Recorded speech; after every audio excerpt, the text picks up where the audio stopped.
Yeah.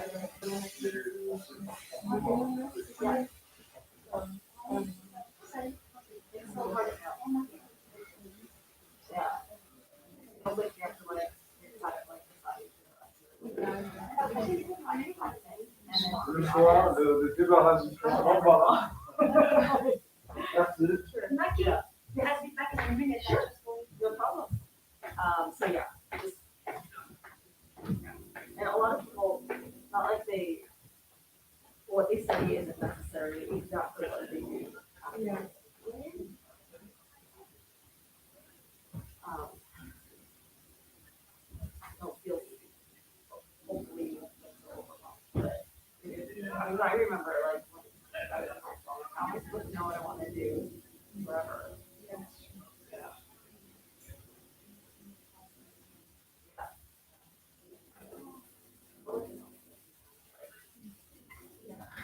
You have to do it for 4 years. So I hope you like whatever you do.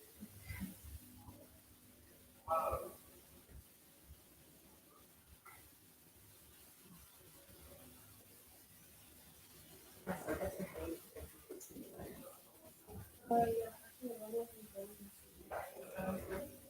Oh, okay. Oh, okay. Yeah.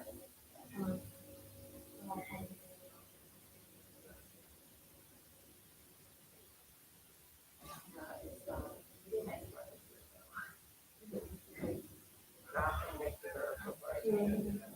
yeah.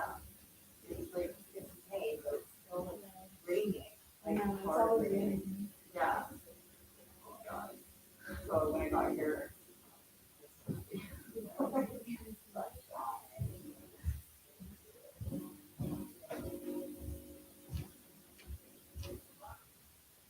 It's always painful. Yeah, I can imagine.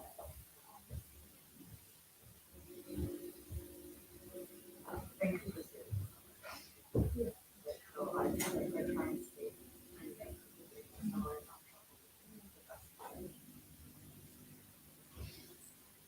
Sure.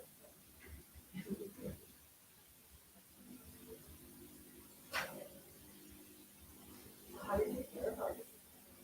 Watching Oh, okay. Yeah. I know that you told me about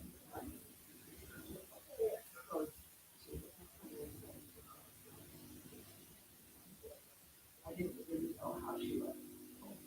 But I guess she knows school. They tell her. That I done. Yeah. At this, so you work with I do, yeah. The team of us, travel around the world and do them, or we go directly to the school.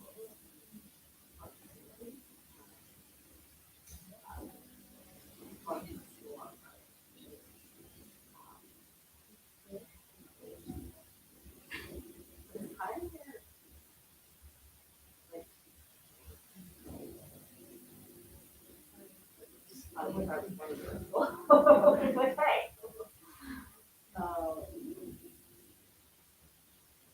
International school affairs.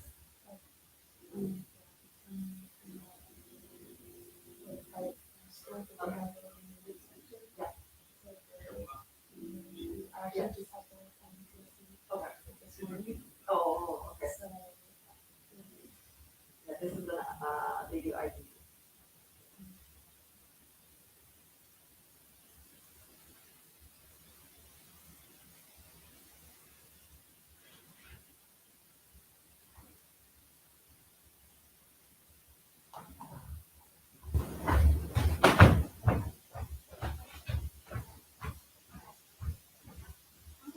Hi, My name is Matthew. nice to meet you. My name is Victoria. I'm thinking to start at some point soon, and I'll just give like an overview of EVP, but just so I'm aware, do you have a general interest area? I'm just curious. I saw that in the last minute. Yeah. So I say I'll, Quebec, that's Yeah. not other The other places. part, yeah. Canada. Okay. I want to improve my English, so why not? Sure. Canada? Yeah. Are you in university right now? Or? I'm in Sorbonne. Okay, okay, yeah. And, Low. okay, so I'm in then, Low. oh, okay, so maybe you might be better suited for something. Something like that. Yeah. I'm gonna wait. Yeah, sounds good. Okay, that, okay, so I won't really cover it, in the presentation, but I can, show you afterwards. For people who are already in the program and what options are. Yeah, okay, cool. Thank you. Yeah, no problem.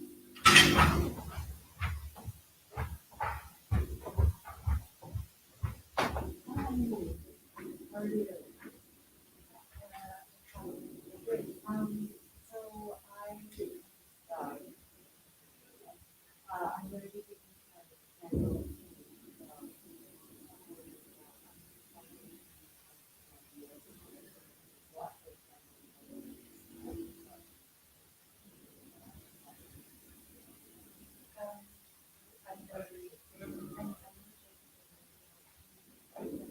general,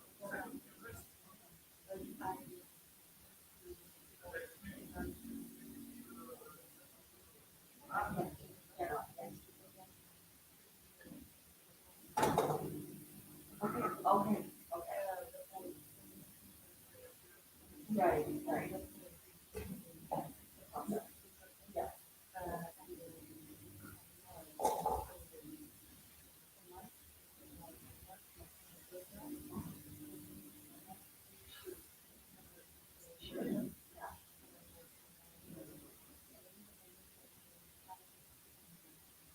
Yeah, yeah. So, yeah, and we, yeah, like, if you don't offer that, we can offer like, I don't know, but not, like, that. But I think there's definitely other, I'm sure that.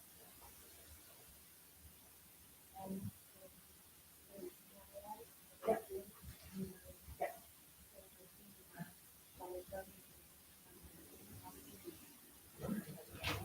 Yeah. Yeah, yeah. But they're all good.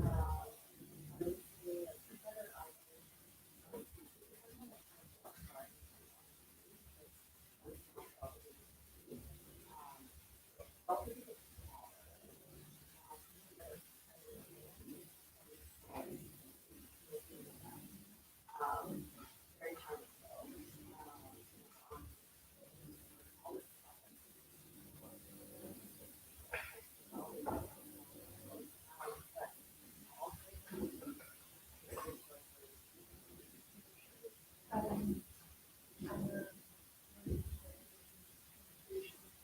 Yeah.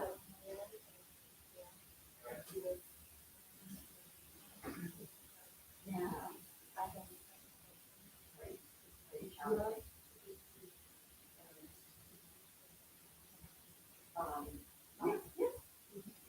Yeah, yeah. Sure, yeah, yeah.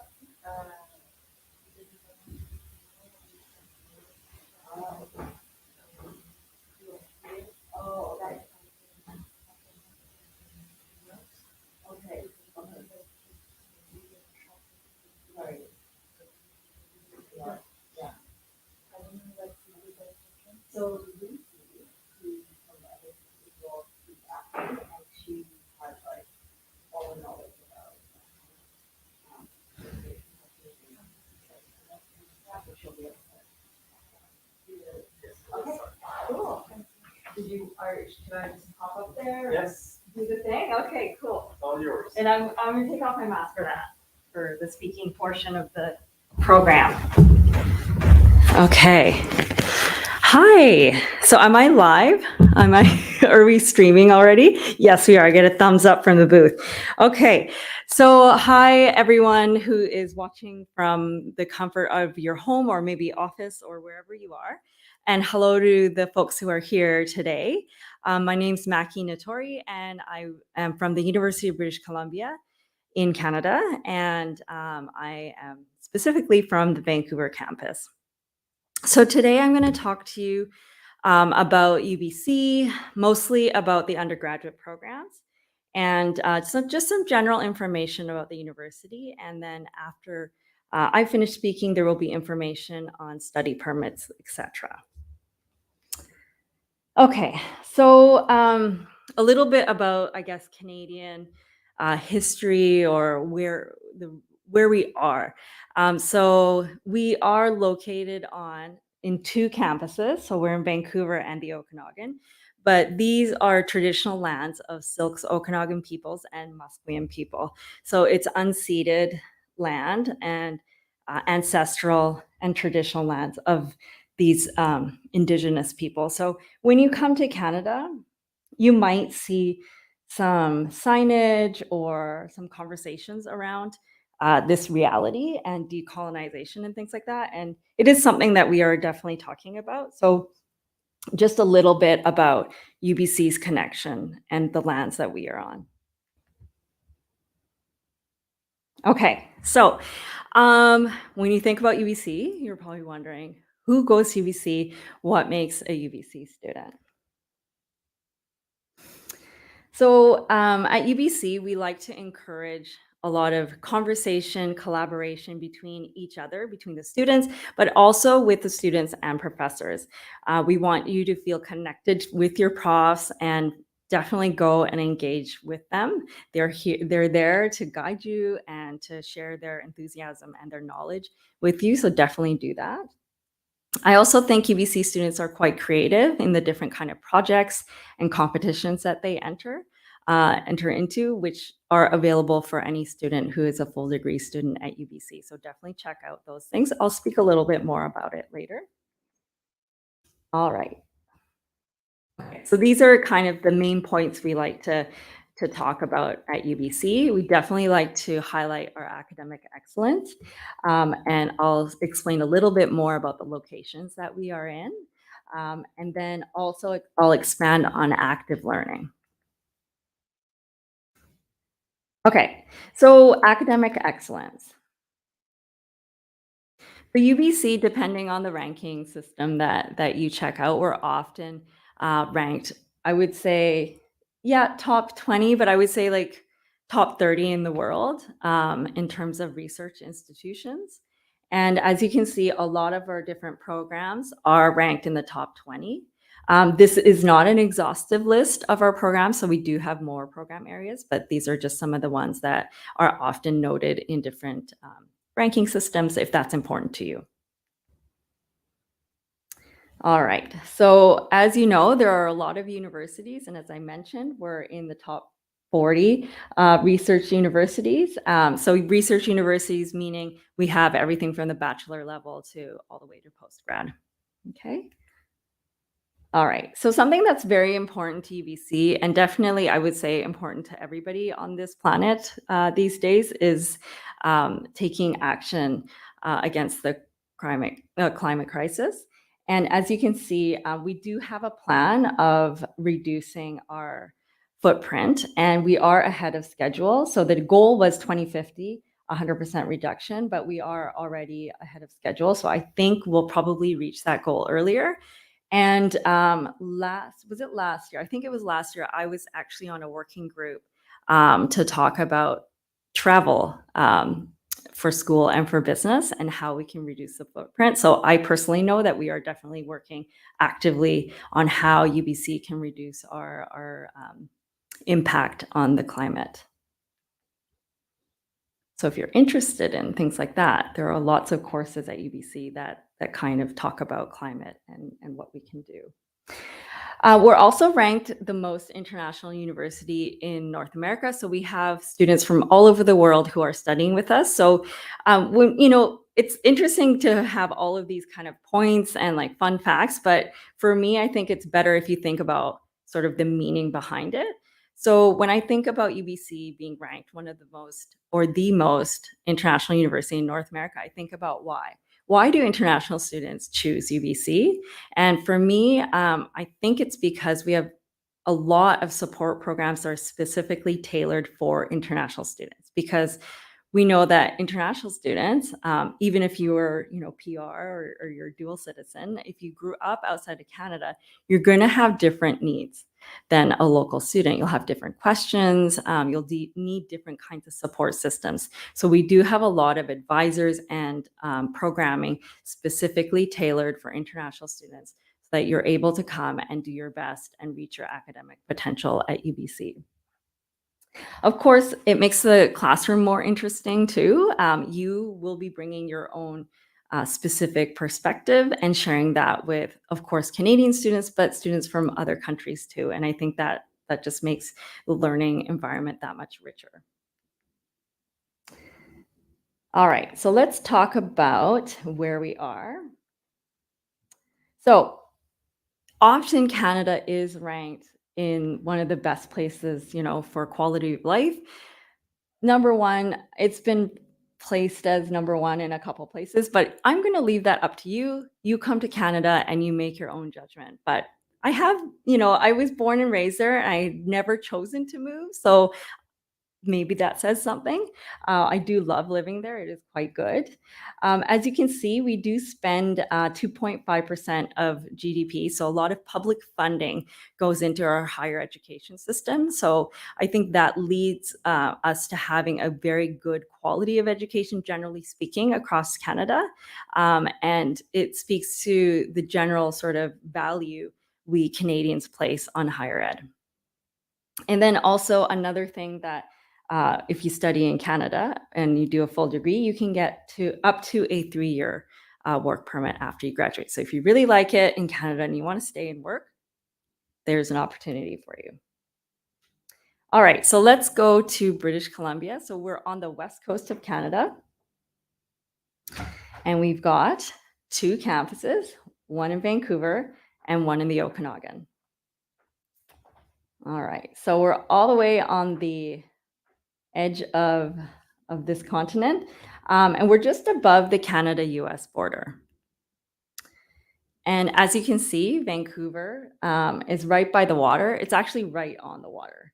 So from my apartment, I think I can walk down to the beach in like 1 minute. And I can also see the mountains. So if I have I guess if I drive about half an hour, I can be in the mountains as well. But I'm more of a beach girl, so that's where you'll find me. Kelowna, which is the city that the Okanagan campus is located in, is about a 4-hour drive, okay, or a 1-hour plane ride. So sometimes students are like, can I do both campuses? No, because the commute is way too long. So you have to pick one. And and they're both very interesting and unique. And I'll talk a little bit more about that, but it is a decision that you'll need to make. All right, so let's start in Kelowna. So it is one of the fastest growing cities in Canada, but it is a smaller city. There's about 200,000 people that live in Kelowna. And it's very interesting place because it's obviously, you can see beautiful nature, but there's a bit of a technology hub. So there's over 200 tech-based companies located here. And I think you just saw a bunch of grapes. So I know I'm in France and the wine here is amazing, but we do also grow grapes and have wine in this region. So you can come and when you're over 19, try the wine there too. But yes, Okanagan, great access to nature. It's right on Lake Okanagan, which is one of the biggest lakes in BC. And really safe, easy to get around.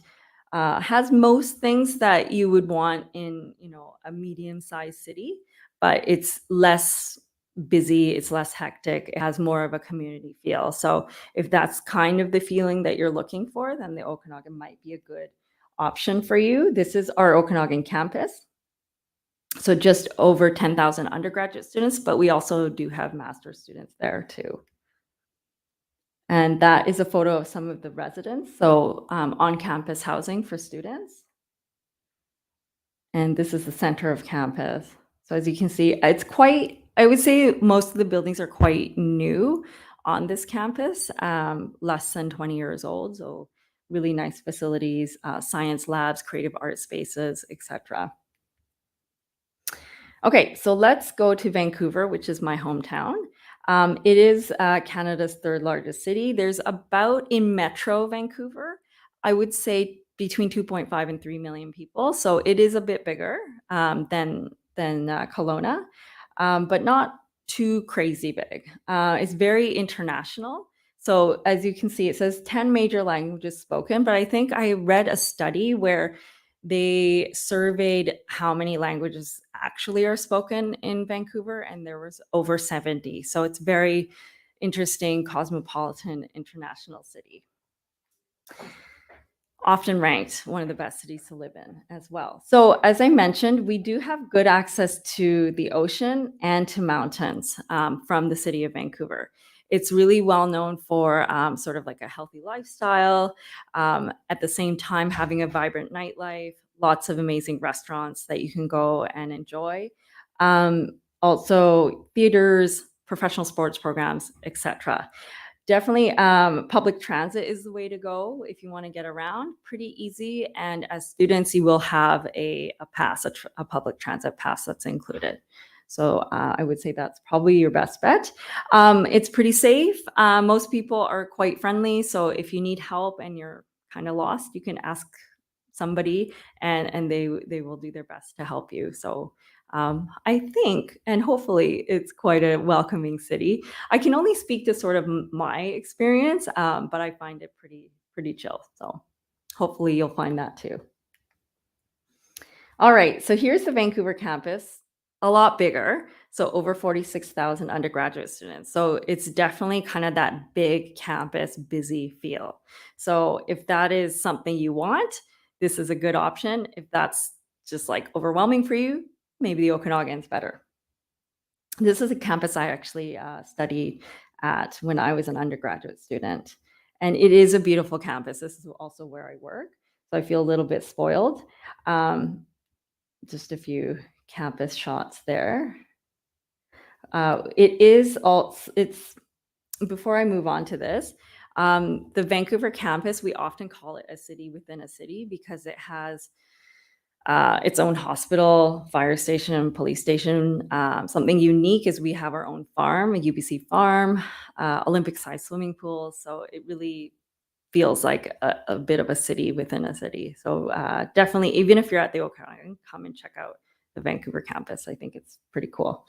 All right, I mentioned experiential learning, active learning. So we really want to give as many opportunities for students to apply what they learn in the classroom and try things out either in case competitions or research projects, just so you can get a sense of what, taking from the classroom and applying it into more real world situations. And even if you are a first year student, undergraduate student, there are research projects that you can get involved in, because oftentimes research for some institutions, you have to wait till you're in your upper years or even in your master's, but we want you to get involved even right at the beginning if that is of interest for you. Okay, so there's a lot of different things you can do in addition to sitting in the classroom. So research being one of them, work experience, athletics. I don't know if anyone is an athlete here, but if you are, there's lots of options, clubs and additional international experiences. So I talked a little bit about research already, so maybe I'll move on. We do have a lot of funding for research, which is why there's lots of opportunities. Work experience. I think this is really important, especially these days.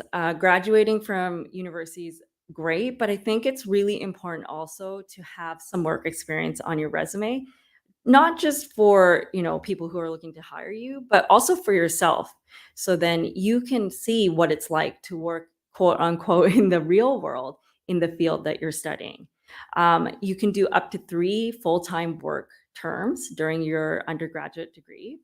And it's a great way to see what kind of companies you thrive in.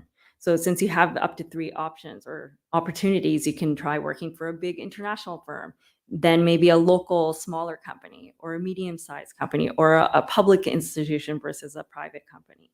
And you'll get a sense sort of what you like and where you want to work or what kind of organization you want to work for. So these are some examples of like kind of the big splashy names, but like I said, there's a lot of smaller organizations as well, or local organizations that you can connect with too.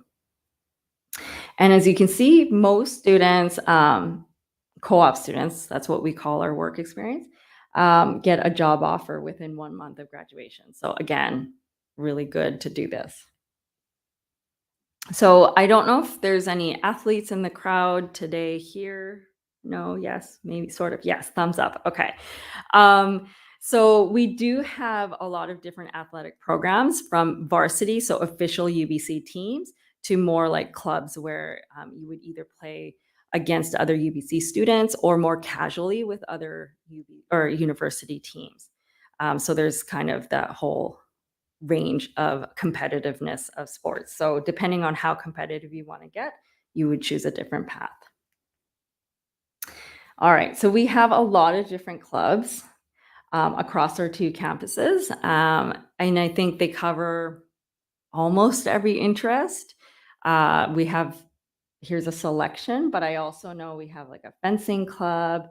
I think we had like at one point a Quidditch team. I think we still have it.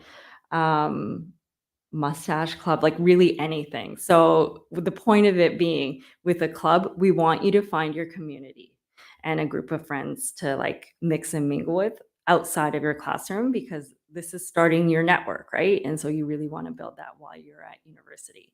So I'm sure you'll be able to find something that you connect with. You'll be able to find your community. And if you can't find a club that you're looking for, you can actually apply for funding to start your own club. So you can definitely do that. Okay, so Go Global is what we call our international experience program, so exchange. So yes, you're already coming to Canada, it's already an international experience, but if you wanted to go somewhere else for 1 or 2 terms, you can do that, right? And you can experience yet another culture, make friends in another country, and experience another university while you're earning your UBC degree. Okay, so I mentioned student support. We definitely have, very international focused student support, but I think this photo, this is my favorite program that we offer, and it's only offered at the Okanagan campus. It's called Bark, and it's where they bring service animals to hang out with students to reduce stress levels, especially around exam time, because there has been lots of research around that and how it helps performance. So I think this is a really cool program, and this is just one of the few that we offer. Unfortunately, they didn't offer it while I was at UBC, and since I went to Vancouver, I guess I wouldn't have been able to access it anyway. But I think if you're at the Okanagan, why not go and hang out with some really cute animals and de-stress while you're at it? Okay, so I know it's still here, right? COVID, we're all messed up. So it's still a reality. And for us at UBC, your safety, our community's safety is the number one thing that drives all of our decisions.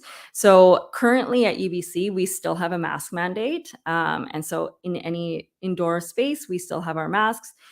Back in January, we were hybrid because there was another wave. So we started, doing some classes online and then moved back into person. So the hope is that this fall we will be fully back in person, but if we have to adjust and shift because COVID has also shifted, then we will do so. But we are really hoping that we can remain in person, because especially for international, like that's the whole kind of a big part of it, right? Is to go to the place and meet people there. Okay. So, once you graduate from UBC, you will be joining a very large alumni network all over the world.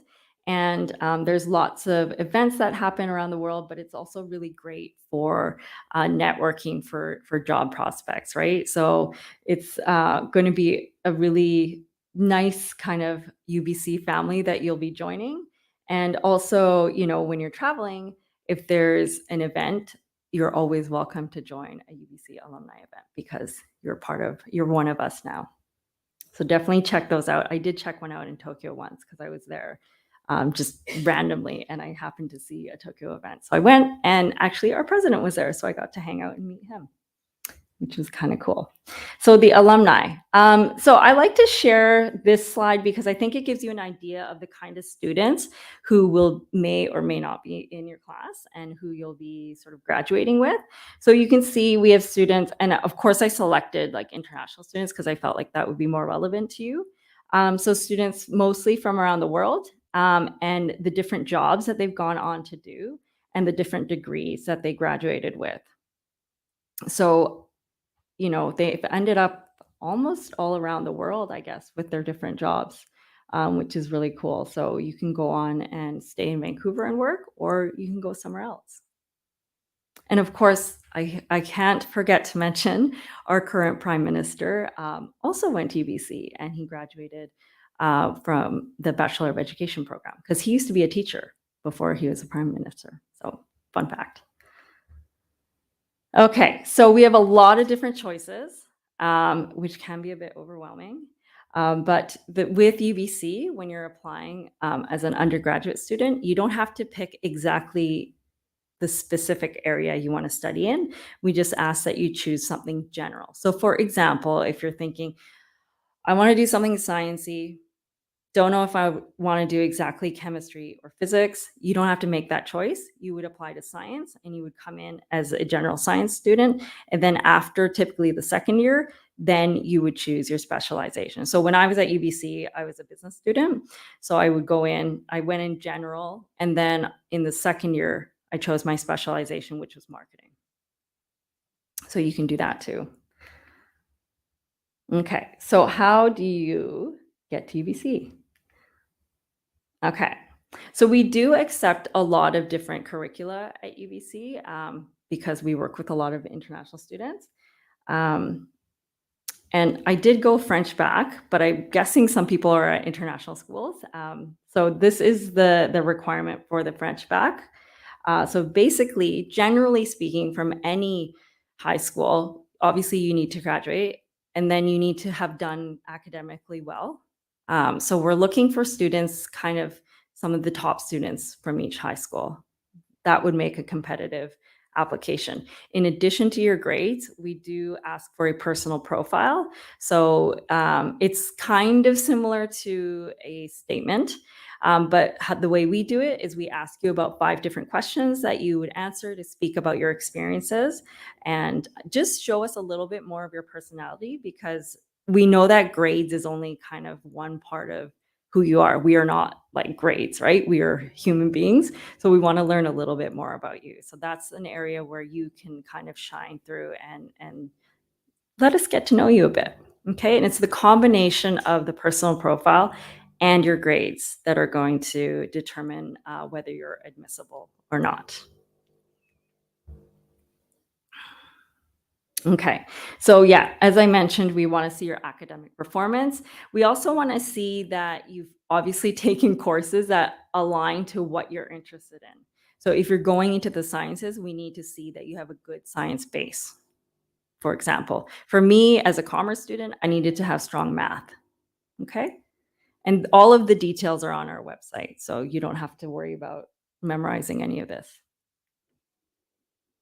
Okay, so for anyone who's a full-time first-year student, international, you are guaranteed housing on campus if you want to do that. It's optional, but I highly recommend it. I think it's a great experience to live on campus.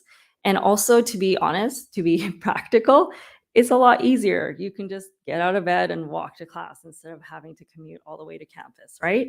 So especially for first year, I do strongly recommend that you take us up on the first year guarantee. So tuition.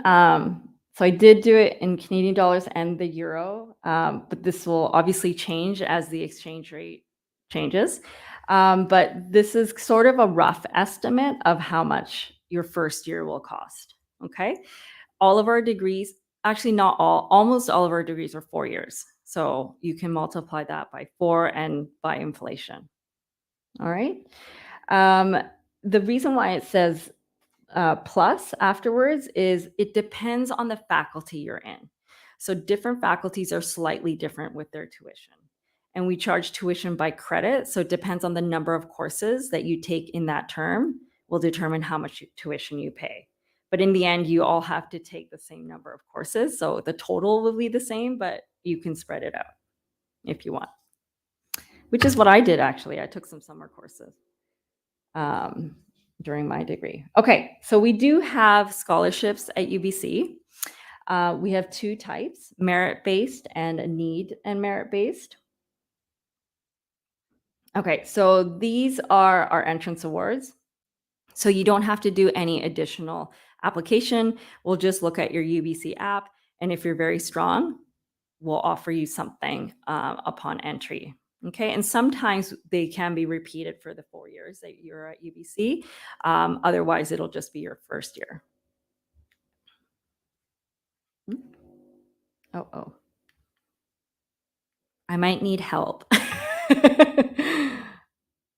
I think I lost. Okay.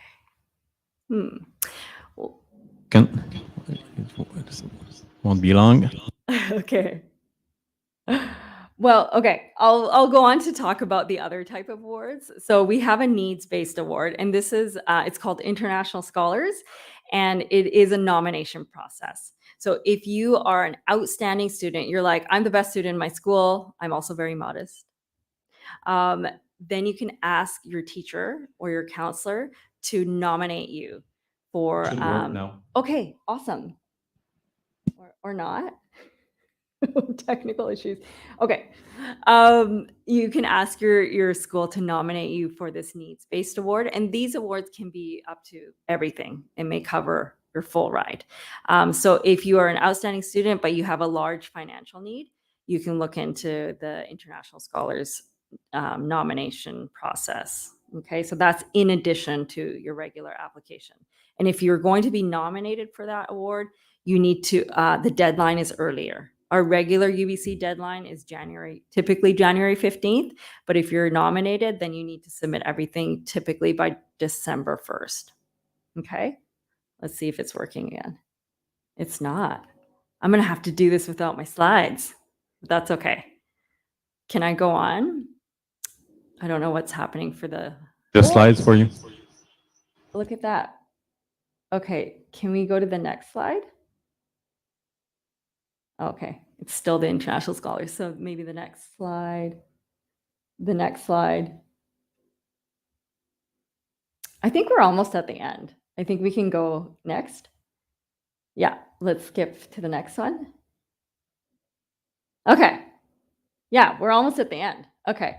So just some different ways that you can connect with us. Obviously, you can talk to me while I'm here, if you're here in person, or you can reach out to us, via email, question form, or you can join one of our campus tours if you know you're going to be in the city, or you can join a virtual live campus tour. So you can do that from the comfort of your home if you feel like. Of course, we're on all the social media, etc. So you can find us there too. Can we go to one more slide? There we go. Yeah, so lots of ways to reach out to us. And then maybe one more slide. It should have my email address. So if you want to email me, you can definitely do that and just say, hey, I met you at this Canadian Embassy event and I have a question for you. And I'd be happy to help you out. So I think I'll wrap it up there. And I think after Lucy speaks, we'll have some time for question and answer. Yeah? Okay, awesome. So thank you. Thank you very much.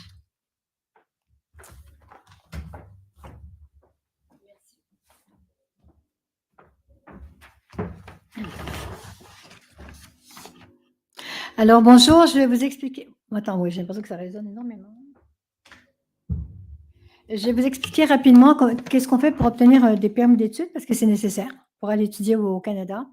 Alors, j'étais pas là quand la date limite d'admission a été donnée, mais je ne sais pas, de toute façon. Quand vous avez fait votre demande d'admission, avant même, attendre, c'est pas nécessaire d'attendre d'avoir reçu l'acceptation de l'université. Il vous faudra commencer à préparer vos demandes de permis d'études parce que c'est très long, surtout depuis qu'il y a le COVID, ça prend un certain temps, ça peut prendre jusqu'à 12 semaines.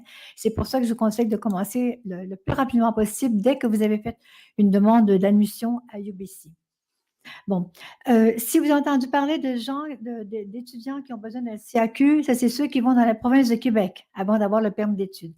Tous les autres, il faut le permis d'études. Alors, pendant que vous attendez l'acceptation de l'université, assurez-vous d'avoir un passeport qui va couvrir toutes vos études, c'est-à-dire tout votre premier cycle, en fait, ce que vous allez faire. Donc, quand je dis que ça va couvrir, si vous n'avez pas 18 ans, vous n'aurez qu'un passeport de 5 ans, mais quand même, que ça couvre le maximum, parce que sinon, il faudra tout recommencer et même peut-être qu'on vous refusera le permis d'études si votre passeport ne dure pas assez longtemps. Bon, alors, un nouveau passeport. Ensuite, il faut une AVE, vous avez peut-être entendu parler de ça, c'est une autorisation de voyage électronique, tous les Français en ont besoin pour aller au Canada. Si vous n'êtes pas de nationalité française, il faut un visa de résident temporaire. Mais quand vous demandez le permis d'études, ça sera dedans. Je comprends bien. Hein? Ceux qui sont français, italiens, anglais, bon, en général, l'Europe de l'Ouest, il faut une autorisation de voyage électronique, AVE. Tout le reste de la Terre, il faut un visa de résident temporaire. Alors, mais ça sera dans la demande de permis d'études. Si jamais quelqu'un vous accompagne, vos parents, bon, et c'est certain eux devront partir avec une AVE, une autorisation de voyage électronique. Vous, ce sera avec le permis d'études. Alors, pour obtenir le permis d'études, il faudra que vous prouviez que vous êtes accepté, ne serait-ce que de façon conditionnelle par l'université d'accueil et que vous avez les moyens de vivre là-bas sans travailler. Je vais vous dire après dans quel cas vous avez le droit de travailler. Alors, il faudra donc prouver que vous avez l'équivalent de 1 000 $ par mois pour la vie quotidienne. Je vous préviens, à UBC, c'est passé. Puis même presque partout au Canada, 1 000 $ c'est passé. Comptez plutôt 1 300 $ pour la vie quotidienne. On s'entend bien, se loger, se nourrir, tout ça. Mais c'est ce qui sera demandé, l'équivalent de 1 000 $, plus les frais de scolarité. Il faudra que vous ayez la biométrie. Quand vous allez commencer à demander le permis d'études, vous allez voir, on va vous donner un rendez-vous. Vous allez devoir prendre un rendez-vous. Généralement, c'est en banlieue de Paris. Ça peut être aussi à Lyon, si vous n'êtes pas trop loin de Lyon. Mais enfin, il faudra faire la biométrie, c'est-à-dire les empreintes digitales. Ensuite, si dans l'acceptation de l'université, c'est écrit qu'il y a un stage à faire au coop, quelque chose comme ça, l'alternance, vous voyez à peu près là. Il vous faudra aussi un permis de travail pour ce stage, ce coop et tout ça. C'est-à-dire que vous allez recevoir donc une lettre de UBC, ça va être écrit dedans, ça peut être tout petit, mais qu'il y aura un stage au coop à faire. Et quand vous envoyez cette lettre-là, que vous aurez reçue par courriel, vous l'envoyez à la bonne adresse pour obtenir à l'IRCC ou vous aurez l'adresse tout à l'heure pour obtenir le permis d'études. Eux vont voir qu'il y a aussi un stage à faire. Donc, quand vous allez recevoir ce qu'on appelle la lettre d'introduction, le permis d'études, vous ne le recevrez pas en France. Vous allez recevoir par courriel ce qu'on appelle une lettre d'introduction pour vous autoriser à obtenir le permis d'études quand vous arriverez au Canada. Et il y aura un rectangle. Ça sera écrit WP Work Permit PT. Ça, c'est pour le stage coop. Non. Vous voyez à peu près? Si ce n'est pas là, entrez en contact avec nous. Il peut y avoir un oubli, c'est déjà arrivé. Mais c'est extrêmement important d'avoir ce permis-là avant de partir. Bien, sauf ceux qui sont canadiens, comme mademoiselle là. Bon. Ensuite, la lettre d'introduction. Alors, vous recevrez donc cette lettre d'introduction, vous l'imprimez et vous partez avec dans l'avion. Alors, ce qu'il vous faudra, le passeport évidemment, l'acceptation de l'université, quand vous prenez l'avion, hein, c'est important. L'acceptation de l'université, la lettre d'introduction pour le permis d'études. Si vous avez déjà une chambre en résidence ou un appartement que vous avez loué, ayez avec vous la preuve. Si vous avez déjà pris l'assurance Did you explain then about insurances? Oui. Non. Parce qu'il faut absolument avoir une assurance. C'est UBC qui va vous dire quelle assurance prendre en Colombie-Britannique. C'est obligatoire. OK? Donc, vous partez avec tout ça dans les mains parce que c'est le douanier qui va décider. Même si vous avez reçu la lettre d'introduction, c'est le douanier qui va décider quand il va voir que vous avez tout avec vous. Il faut vraiment toutes les preuves. Ensuite, je vous ai dit tout à l'heure que je vous expliquerai pour le droit au travail. Alors, si jamais vous partez en échange, je ne sais pas s'il y a des échanges avec UBC, mais de toute façon, avec n'importe quelle université, si vous partez en échange de moins de 4 mois, vous n'avez pas, même si vous partez en échange même 8 mois, vous n'avez pas le droit de travailler quand vous êtes en échange au Canada. En échange, ça veut dire que vous êtes déjà dans une université ou grande école en France, vous partez là-bas en échange, vous ne payerez pas la scolarité là-bas et vous reviendrez au bout de 6 mois ou 9 mois pour faire reconnaître dans votre université ou grande école ce que vous avez fait là-bas. Bon, là, vous n'avez pas le droit de travailler si vous partez en échange. Mais si vous partez en indépendant, vous avez le droit de travailler 20 heures par semaine durant l'année scolaire, à temps plein durant les vacances. Et après, quand vous aurez terminé quand vous aurez obtenu le diplôme, vous avez le droit de demander le permis de travail post-diplôme, PTPD. C'est extrêmement important de le demander à temps.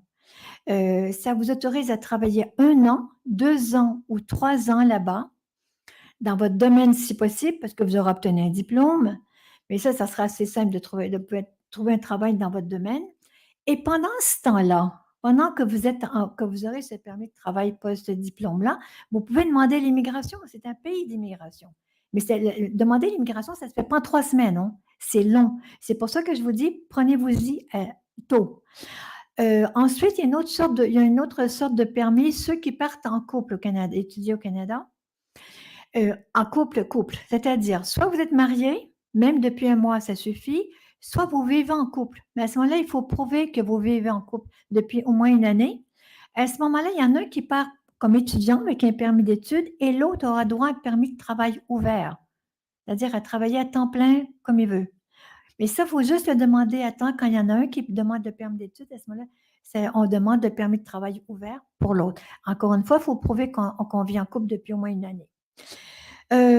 Bon, je pense que c'est tout. On peut peut-être venir. Do you have questions? Venez, s'ils ont des questions. Avez-vous des questions à propos de quoi? Soit les permis, soit le travail, soit, voilà, les programmes. B2 derrière, je vous parlerai après, OK? Il n'y a personne, puis il y a une jeune fille qui est canadienne ici, elle a tous les droits pour, elle entre avec son... Oh, quand on a un passeport français et qu'on a un passeport canadien, on entre au Canada forcément avec le passeport canadien.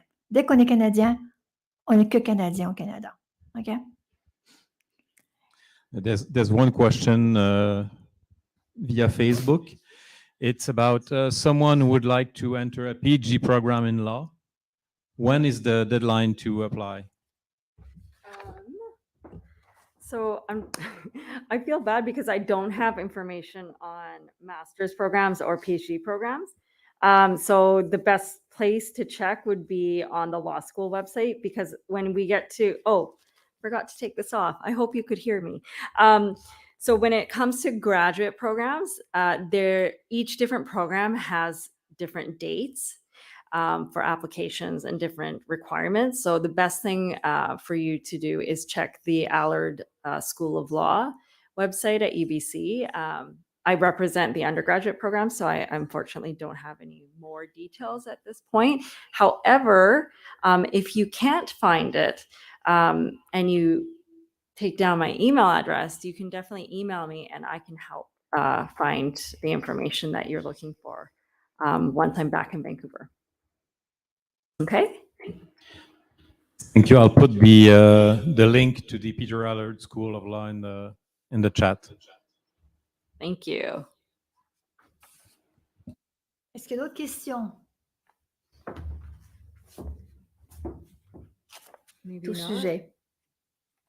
Et puis là, moi, j'ai des papiers avec pour ceux qui sont présents ici, avec l'adresse pour le permis d'études. Et bon, j'ai 2 adresses à vous donner. OK? Yeah, and I'm happy to speak one-on-one with anyone. If you have more like specific questions, I'll be here for a little bit.